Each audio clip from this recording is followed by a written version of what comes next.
But your winner of all the belts except the IBF one, which is the one that Daniel Dubois has, is Oleksandr Usyk. He wins on all three judges' scorecards, 116 to 112. I know there were some folks that had some concerns that Fury was kind of the favored guy here. You had seen Turkey, Alashik, and this is not me being unfair to him. I'm not the only one saying this. And like promotional material, kind of really talking to Fury about like, okay, this time you got to go after him, and this time you got to do it, almost making it seem like he was favoring him a little bit, or at a bare minimum, it did feel like on the ground between media and everybody else that there was a little bit of momentum for Fury to get the win so that there could be a trilogy. It'd be better for boxing. It'd be a bigger fight. It'd be a bigger occasion. It would be just a greater sort of set of circumstances.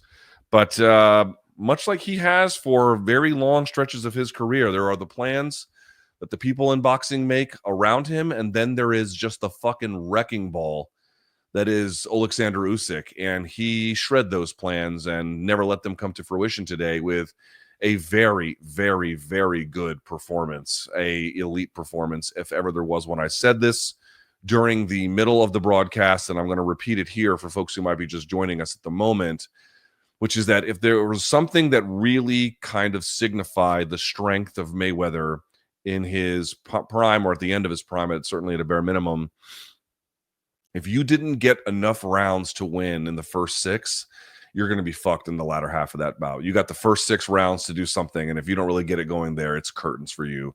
And Usyk has exactly that same kind of gene.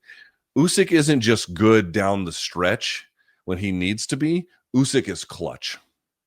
There have been multiple times at cruiserweight against some of his toughest foes, Breedis and others,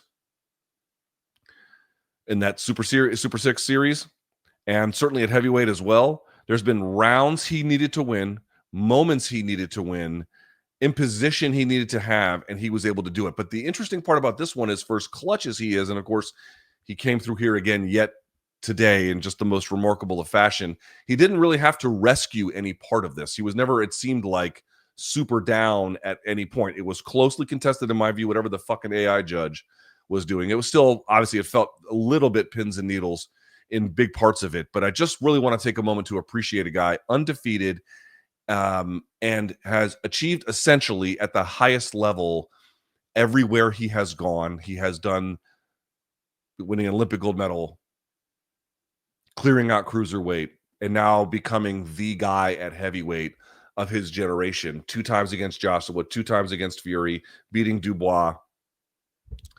He's special in ways that are almost hard to describe. You just won't see boxing talent like this very often.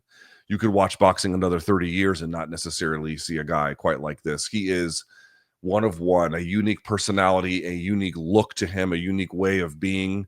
Part of a bigger system, obviously, and part of a, as I mentioned before, that the amateur Ukrainian team that he and Lomachenko and Vazdik and others were all part of. But just such a special master craftsman. And we had said, was this fight going to be, the first round of this, was it going to be round 13 of the last one, or was it going to be round 1 of the new one? And I think it felt to me a little bit more like round 13 of the last one.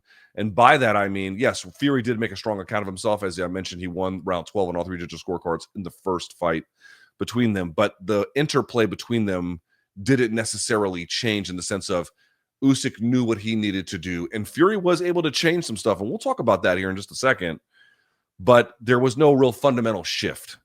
That it wasn't a different fight necessarily in the sense of like the basic kind of way in which they match up was thrown out, and it was a completely different contest, and one guy was really fighting out of a deficit in ways they didn't before, or it didn't recognize it. You recognize this fight in its similarities to the first one. Let me pull this up here if I can get this over here. I'm waiting on these numbers from CompuBox. I want to show them to you when they come up here. Let's see what we got. Yes, here we go. Now I got them. All right, we're going to take a look at these here in just a second.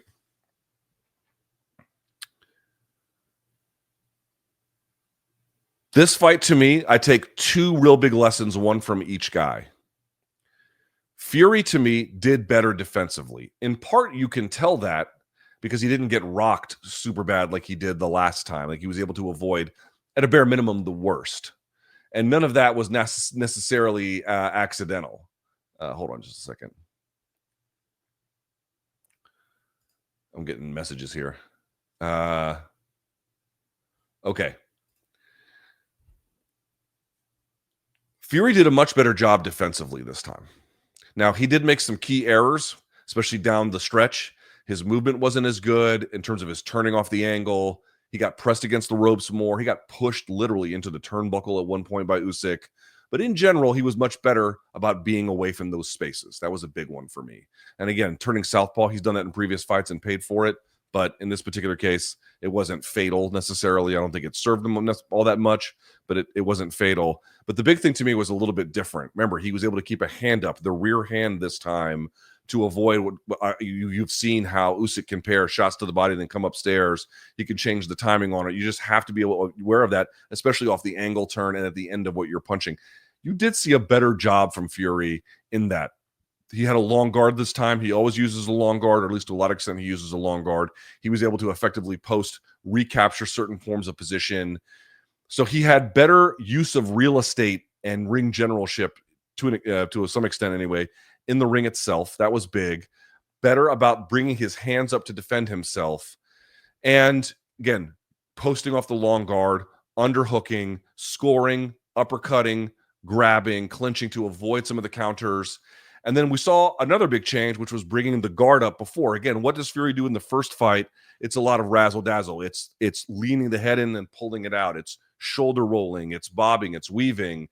But a lot of times when you do that, as I mentioned before, you have to bring your feet with you in order to make that style very effective. And he would just surrender a ton of real estate. And so now he's fighting up against the ropes for much longer than he necessarily needs to. And Usyk, a master of open stance fights with that lead outside foot positioning, which, by the way, you don't always have to have, but one way he likes to use it is to force off that angle Fury to come inside to his own power hand. Fury was able to, I think, relative to the first fight, avoid the worst of that. But here's the problem, right? Here's the problem. You are fighting Oleksandr Usyk. And good fighters take advantage of the mistakes that their opponents make. Great fighters make them make it. And it's not like Tyson Fury hasn't been great in certain respects in his own way at times, but the ability to make adjustments between rounds is extraordinary with Usyk. And I really want to take a moment to talk about why that is so special, what he does. I want to explain to you why this is difficult. Even experienced, talented boxers, and this is true for any kind of combat sports where they have like rounds or period, like in wrestling, they have periods or, you name it, depending on the rule set, where they have to change, talk to their coaches, rethink, re-strategize, come back out, and they've got a plan that they went in with. Parts of it work, parts of it doesn't. They got to adapt on the fly. Part of it is just diagnosing not just what has gone wrong, but like what the solution is, right? That's one problem. Like, can you actually identify what the answer is that you have to have in order to solve this problem? That's the first problem. That is not an obvious thing. That's actually a much harder thing to diagnose in real time, effectively anyway. And then the second part is, can you actually pull it off? It's one thing to actually be able to observe what the problem is. Do you then have the technical mastery to implement that change in an effective way to have a meaningful effect on the fight?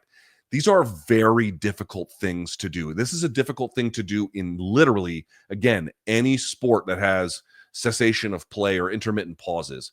Basketball, American football, you name it. We have a moment to recollect, re-strategize, position here, position there, blah, blah, blah. They're faking off this side. We push them to that one. And you have to be able to make these reads and then implement the adjustments. These are the most difficult things to do in the world at elite sports. Diagnosing the problem, understanding what the effective solution is, and then making an implementation that actually works. And Usyk does it every fucking time. Every time. Almost instantly. It's shocking to watch. You just can't believe it. I mean, I'm overstating it a little bit, but the relative consistency that he is able to show fight over fight, back half of the fight over back half of the fight with this opponent, that opponent. This is what they're giving me. As I mentioned, that clutch gene that I talked about before, dude, this guy is your fucking problem solver extraordinaire. Extraordinary ability to do that. Is he the biggest guy in that division? No. Is he the most powerful guy in that division? No. Is he the quickest guy in that division? No. Is he, with the longest dimensions, which obviously is not necessarily always that relevant in MMA for the MMA fans watching, but can be, of course, very, very relevant in boxing, both height and reach? No.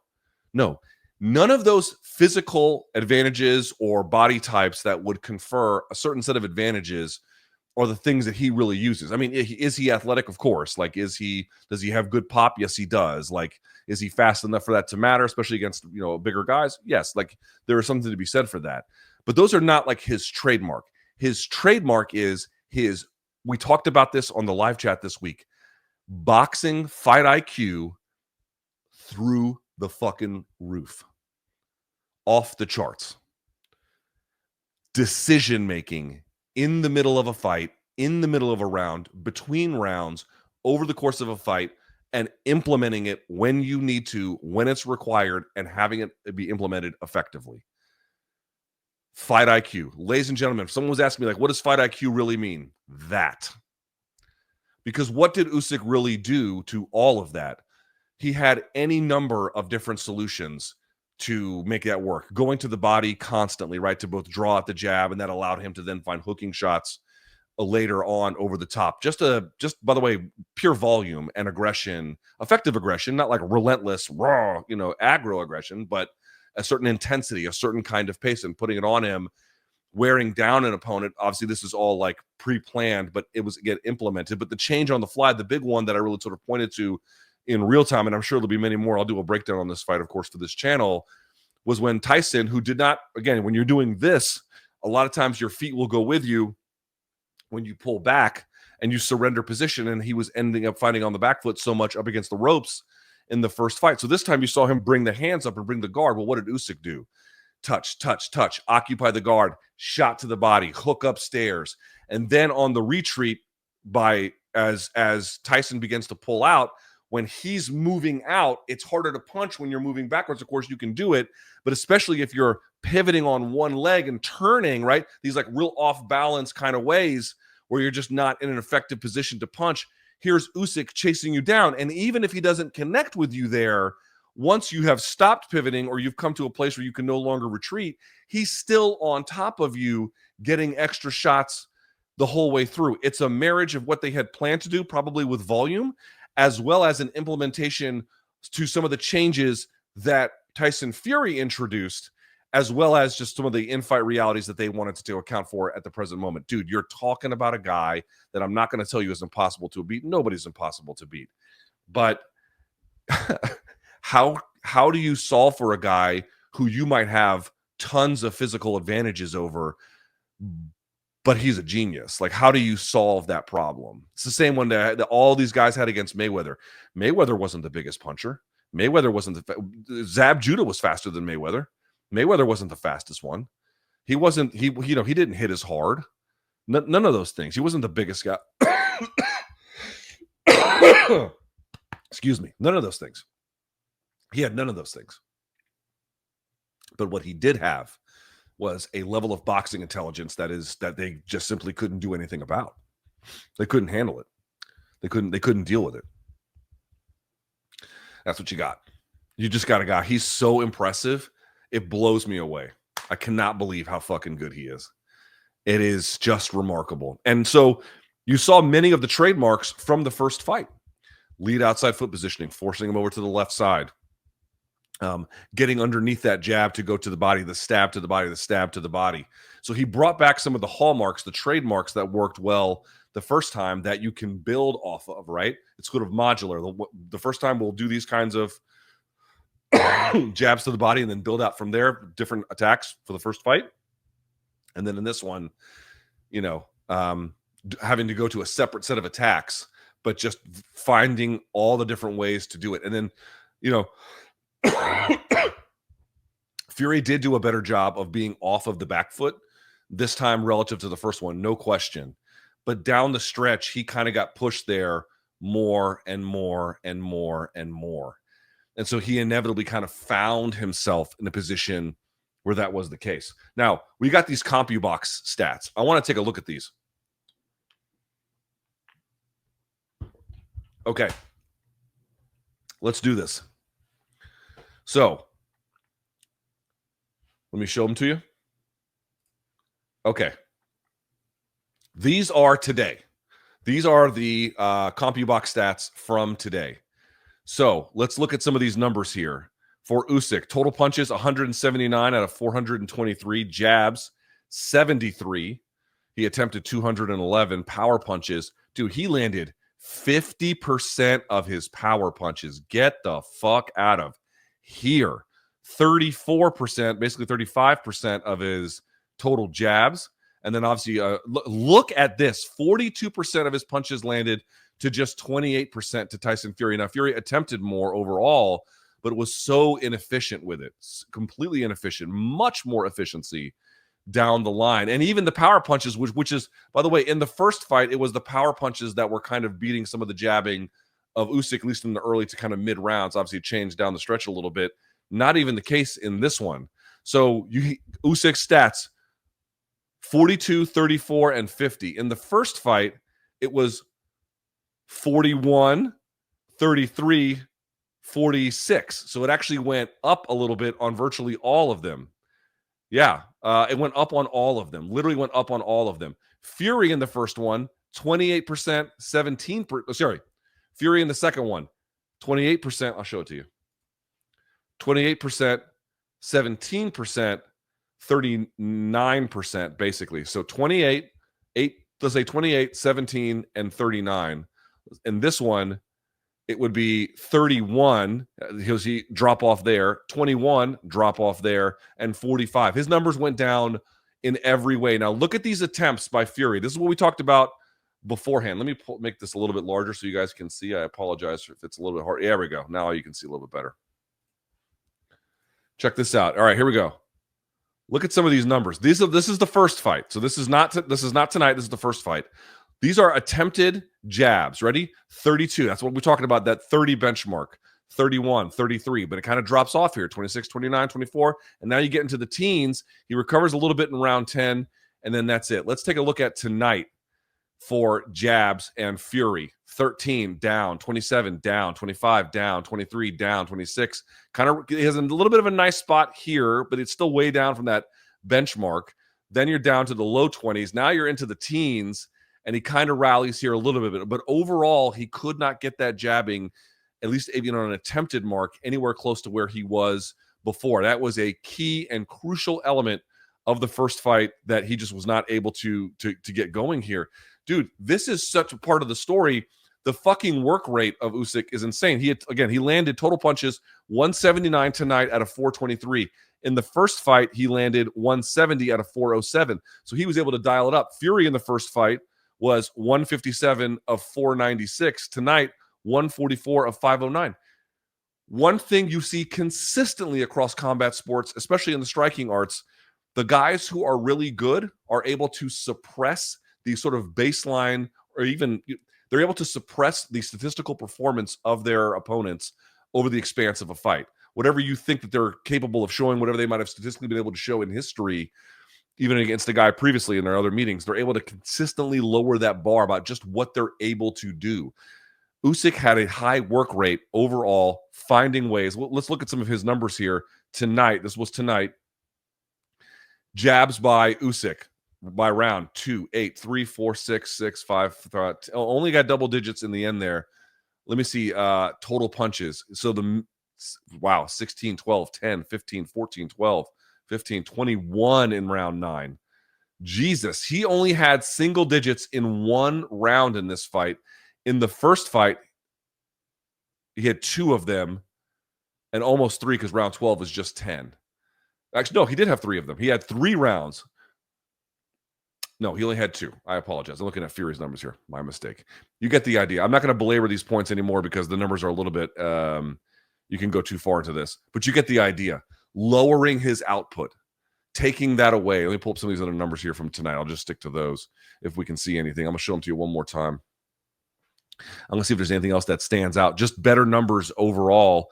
And let's look at total punches landed and thrown down the stretch for Fury. So Fury's landing 6, then 11, then 11, then 11, kind of sort of stasis there. 13, 10, and then drops off, has a bit of a rally here in terms of what he can land, 16, 15, 14, and 16. So he has a little bit better in terms of overall volume late, but it wasn't really enough to make up the difference. Meanwhile, how many rounds did Usyk have a greater number? Again, this is just a numeric total. They tied in round 1. Oh, that's why I gave it a 10-10, that bullshit AI judge. Usyk outscored him in round 2, outscored him in round 3. Again, these are by numeric totals. Outscored him in round 5, outscored him in round 6, outscored him in round 7, outscored him in round 8, outscored him in round 9, outscored him in round 10, outscored him in round 11, and outscored him in round 12. Guys, he was just putting more work in, those consistent jabs to the body, pulling it out. The story of the fight is, sure, did Fury do some things that would put him in less defensive trouble overall? Yes. But now it ended up being death by 1,000 cuts. And more than that, obviously, it went down. He got tagged with some real shots, but you know what I mean? He didn't get that big bombed on round 9 moment. Okay, he kind of escaped that. He escaped some of the doors that Usyk was able to unlock the first time. But he was able, Usyk, by a steady, aggressive work rate, to just be consistently ahead of him, stepping on the gas. Again, these are quantitative totals, not qualitative totals. So that doesn't mean he won all those rounds, but you get the idea. You get the idea of what he's able to do here.